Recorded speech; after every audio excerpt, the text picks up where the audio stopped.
Interesting political season, hasn't it? And it just amped up today, didn't it? It's been wild. It has been absolutely amazing. I'm going to start with the same question that I asked of our analyst, Gloria Borger. Was this a smart choice for John McCain? It was very, very clever, very bold, and an exciting choice. Well, you know, I, as you probably know, I was a Mitt Romney fan. That's who I was pulling for here. I thought he had to really strengthen the ticket. But in what we have here is John McCain has sent a message, first of all, to conservatives. We have set a place at the table for you. Come on home. And I, for one, am thrilled to death that he has shown that he really does care about our part of the party, majority of the party, the base. So he's excited us. Number one, that's what you have to do. Okay, so, Bay, listen, I got to ask you this because I've been reading some of the emails about this. One person told me, you mentioned Mitt Romney. Someone said, Don, they emailed me, this choice is a colossal insult to Mitt Romney, who received millions of our votes. It is an outrage. And then someone else said, well, just because you put a woman on the ticket, it doesn't mean women are going to vote for her just because she's a woman. It's an insult to women. How do you respond to that? No, but what do you mean it's an insult to women? To choose a woman is an insult to women? I'll tell you where that's coming from. That's coming from feminists. This is going to be our little side entertainment for this campaign, as you see feminists melting and just collapsing in their trying to effort to explain why they're not excited about a woman actually making history. That's the second strength of this decision, Don, is we now not only have an energized party that can match the energized Democratic Party, which it clearly is, we now are making history just like they are. Okay. And people, women across the country are going to be excited. Maybe not the few feminists that you bring on to talk about it, but we are thrilled to death to be able to break that barrier and see a woman out there.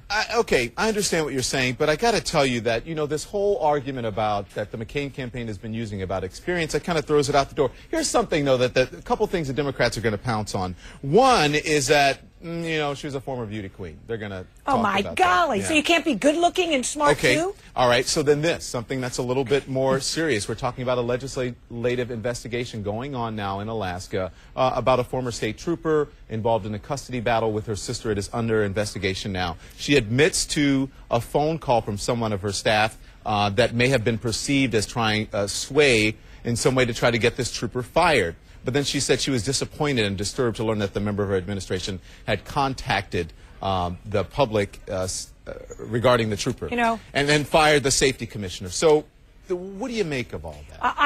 Listen, I've spent a couple weeks, I've had 2 trips up to Alaska in the past 6 weeks, and I know what they're saying up there. It's clear. And the governor herself has welcomed this investigation. She makes it very clear that she has done absolutely nothing wrong, that she does have some enemies up there because she has gone after the corrupt politicians time and again, and a few of them are trying to stir something up against her. So she says, let's put it all out in the open because I did nothing wrong. And I have looked into this. It's clear she did nothing wrong. And there's no problem there. That's just mean-spirited politics that's coming out of Alaska. Okay, Bay, and again, it's still under investigation, and she also denies this. So we'll see what happens. But you know what? She likes Democratic women. She likes Hillary Clinton. She likes Geraldine Ferraro. Take a listen. It was rightly noted in Denver this week that Hillary left 18 million cracks in the highest, hardest glass ceiling in America.